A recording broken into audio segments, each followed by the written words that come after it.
আসসালামু আলাইকুম। সবাই কেমন আছেন? আশা করি সবাই ভালো আছেন। আবারও চলে আসলাম নতুন একটা রেসিপি নিয়ে আপনাদের সামনে। নতুন রেসিপি নিয়ে আপনাদের সামনে আসবো ইনশাআল্লাহ। আমি আজকে তৈরি করে দেখাবো কিভাবে খাস্তা মসমসে এই নাস্তাটা কিভাবে বানাবেন। এই নাস্তাটা যদি বাসায় তৈরি করে খান, বিকেলের নাস্তা হিসেবে অনেক মজা হয়, অনেক দেখতে সুন্দর হয়। আপনারা বাসায় তৈরি করে রেখে দিতে পারবেন অনেকদিন পর্যন্ত। আমি আজকে এই নাস্তাটা তৈরি করার জন্য আমার বেশি কিছু লাগবে না, খুব অল্প খরচে এই নাস্তাটা তৈরি করতে পারবেন আপনারা বাসায়। অবশ্যই আমার ভিডিওটা না টেনে পুরো দেখলে আপনারা জানতে পারবেন। আমার চ্যানেলটা আপনারা সবাই লাইক শেয়ার কমেন্ট করে বেল আইকন ক্লিক করে দিবেন, যাতে আমি নতুন রেসিপিগুলো আপনাদেরকে দিই, ওগুলো আপনাদের সামনে চলে আসে। এই তো দেখুন, আমি এখানে নাস্তা তৈরি করার জন্য কতগুলো ময়দা ছেলে নিচ্ছি। এগুলো দেখুন, আমি এখানে ময়দাগুলো ভালো করে ছেলে নিব। প্রায় আমি অনেকটাই পরিমাণ এখানে ময়দা নিছি। ময়দাটা বেশি করে নিচ্ছি কারণ আমি একটু বেশি করে বানাবো, সেজন্য। আপনারা যারা যেভাবে বানাবেন ওভাবে করবেন আর কি। এত দেখুন, আমার ময়দা চালা শেষ। এখন আমি এগুলো তৈরি করব। এখানে দেখুন পরিমাণ মতো আমি লবণ দিয়ে দিলাম। এরপর খুবই অল্প পরিমাণ, এই তো দেখুন খুবই অল্প পরিমাণ চিনি দিয়ে দিচ্ছি। এখন আমি এই শুকনো উপকরণগুলো ভালো করে ময়দার সাথে মেখে নিব। এরপর মিষ্টি জিরা আছে, ওইটা দিয়ে দিলাম ভালো করে। এই মিষ্টি জিরাটা এই নাস্তার মধ্যে অনেক বেশি স্বাদ হয়, অনেক বেশি ঘ্রাণ হয় আর কি। এই তো দেখুন, আমি এখন এগুলো ভালো করে একটু মেখে নিছি। মেখে নেওয়ার পর আমি এখানে দিয়ে দিব তেল দিব, পরিমাণ মতো দিয়ে দিব। আর দেখুন আমি কিভাবে তেল দিচ্ছি, যে এভাবে দিবেন তেল। আমি তেলগুলো দিয়ে ভালো করে এভাবে দেখুন মেখে নিচ্ছি। তেলগুলো ভালো করে মেখে নেওয়ার পরে আপনারা হাতে মুঠোর মধ্যে এভাবে এক মুঠ নিয়ে দেখবেন। এক মুঠের মধ্যে যদি দলা পেকে থাকে, তাহলে আপনার ডোটা পারফেক্ট হয়েছে এই নাস্তাটার জন্য। একটু দেখুন, আমি তেল আর মটর ভালো করে মেখে নিছি। এত দেখুন, এভাবে যদি হয় তাহলে মনে করবেন আপনার একটু ডোটা এখন একদম ঠিক হয়েছে আর কি। আপনি এখন আস্তে আস্তে পরিমাণ মতো পানি দিবেন। পানিটা খুবই অল্প করে দিবেন, না অল্প করে না দিলে এটা আপনারা বুঝতে পারবেন না পানি কতটুকু দিতে হবে। অল্প দিয়ে দেখবেন আর কি পানিটা কতটুকু লাগে ঠিক। এই তো দেখুন, আমি খুবই অল্প করে পানি দিয়ে আমি একটা সফট ডো তৈরি করে নিব।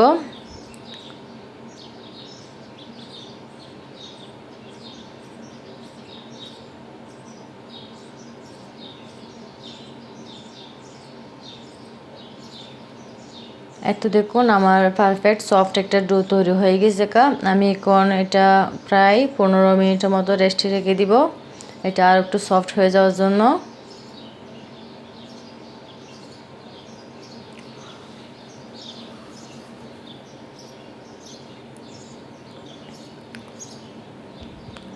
তো দেখুন, আমি 15 মিনিট পর চলে আসলাম। এটা এখন একটা তেরা তৈরি করার জন্য আমি এখানে প্রথমে ছোটো করে লেচি করে ময়দা কেটে নিচ্ছি। এরপর একটা ছোটো করে ময়দার লেচি নিয়ে আমি এভাবে দেখুন একটা মেলে নিব। খুব পাতলা করে মেলে নিতে হবে।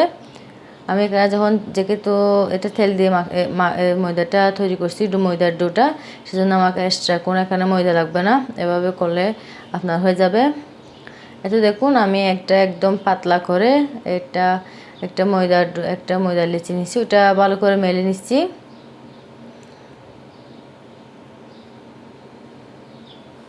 এত দেখুন, আমি এখন এটা একটা সুন্দর শেপ দিব ময়দাটা। আমি কিভাবে তৈরি করতেছি আপনারা অবশ্যই দেখবেন, খুব ভালো করে খেয়াল করে দেখবেন, না হলে আপনারা বুঝতে পারবেন না আমি এই শেপটা কীভাবে দিছি। আমি একটা ছুরি নিয়ে ঠিক এভাবে কেটে নিব, মাঝখান দিয়ে কেটে নিব। দুনো পাশ দিয়ে কাটা যাবে না, তাহলে আপনার শেপটা সুন্দর ভালো করে আসবে না। আপনারা চেষ্টা করবেন খুবই কাছাকাছি যেন এই শেপটা কাটতে হয় আর কি। যত আপনারা লেয়ার দিবেন তত সুন্দর হবে। এত দেখুন আমি এরকম ভালো করে কেটে নিছি। এটা আমি এখন এক হাত দিয়ে এক পাশে আর এক হাত দিয়ে ওই পাশে এভাবে মুড়ে নিব। দেখুন আমি কিভাবে করতেছি। এত দেখুন আমি এক হাত দিয়ে এদিকে ডান দিকে মুড়ে দিচ্ছি, এক হাত দিয়ে বাম দিকে মুড়ে দিচ্ছি, সামনের দিকে আর পিছনের দিকে মুড়ে দিচ্ছি আর কি। দেখুন সুন্দর একটা শেপ তৈরি হয়ে গেছে। দেখুন আমি এখন এটা ভালো করে এক পাশে লাগিয়ে দিব, নাহলে খুলে যাবে সেজন্য। এতে দেখুন আমার শেপটা কি সুন্দর হয়েছে। দেখুন কতগুলো লেয়ার হয়েছে। দেখুন ঠিক এভাবে লেয়ার হবে। আপনারা যত পাতলা পাতলা করে কাটবেন অতটাই লেয়ার হবে। আমি আপনাদের সুবিধার্থে আমি আরেকটা তৈরি করে দেখাচ্ছি। প্রথমে এখানে একটা ছোটো করে লেচি কেটে নেবেন। এরপর এটা সুন্দর করে পাতলা করে মেলে নেবেন আর কি। ঠিক যেভাবে প্রথমটা করেছি এভাবে সবগুলা তৈরি করে নেবেন।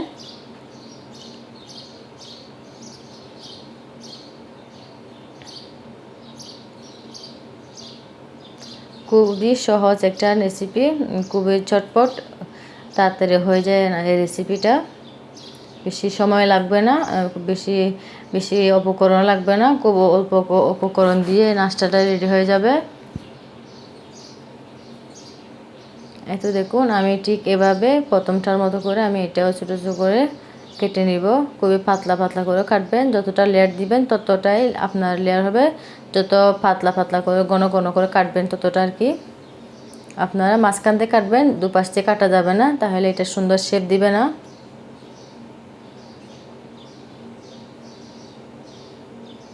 এত দেখুন আমি এক হাত দিয়ে সামনে নিয়ে যাচ্ছি, আমি আর এক হাত দিয়ে পিছনে আনতেছি। এই তো দেখুন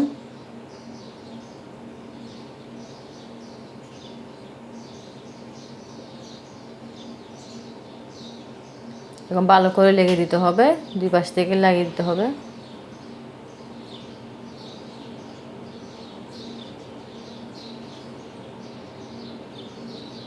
এই তো শেষ। আমি এখন চলে যাবো, এটা তেলে ভাজার জন্য চলে যাব। এই তো দেখুন আমি এটা এখন তেলে ভাজার জন্য চলে যাবো। আমি এখানে বেশ বেশি করে তেল দিছি, তেলটা ভালো করে গরম করে নিছি। গরম করে নেওয়ার পর আমি এটা দেখুন একটা একটা করে দিয়ে দিচ্ছি। কমিয়ে চুলার জালটা একদম কমিয়ে দিবেন।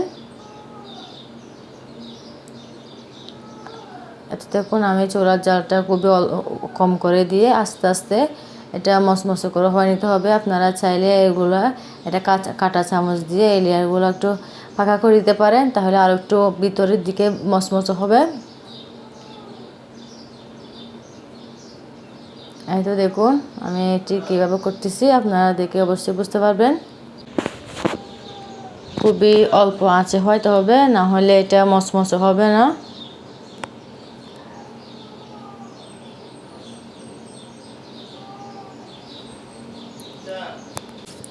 এত দেখুন আমি এখানে ভালো করে এটা একদম মচমচে করে নিতে হবে, কালারটা একটু ব্রাউন কালার করে নিতে হবে। তো দেখুন আমি এগুলো হয়ে গেছে, কালারটা ঠিক এভাবে আসবে। এভাবে আসলে আপনার এটা একদম মচমচে হবে, একদম পারফেক্ট হবে আর কি। আমি এভাবে সবগুলা ভেজে নিব। আপনারা এভাবে সবগুলা চুলার জালটা একদম স্লো করে দিবেন না, একদম মিডিয়ামও করবেন না, ওভাবে করে দিবেন। কি সুন্দর কালার আসছে দেখুন আমার।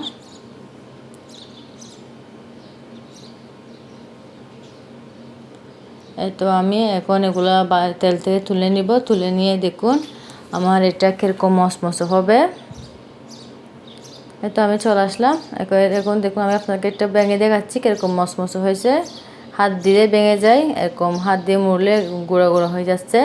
আপনারা চাইলে এভাবে খেতে পারেন, কোনো রকম চিনির মধ্যে না দিয়ে, যেটা আমরা চিনির শিরা করি ওটার মধ্যে না দিয়ে। আমি এখানে দেখুন কতগুলো এমনি রেখে দিচ্ছি, কতগুলো শিরার মধ্যে দিচ্ছি। চিনির শিরাটা তৈরি করে আমি এখানে এগুলো দিয়ে দিলাম। এখন ভালো করে নাড়িয়ে ছাড়িয়ে এত দেখুন আমি চিনির শিরার মধ্যে দেওয়ার পর কীরকম হয়েছে, ঠিক এরকম হবে। এত আমার শেষ। এগুলো হচ্ছে আমি চিনির শিরার মধ্যে দিয়ে দিয়েছিলাম। আমার ভিডিওটা সবার ভালো লাগলে অবশ্যই জানাবেন, আর আমার জন্য বেশি বেশি দোয়া করবেন। আল্লাহ হাফেজ।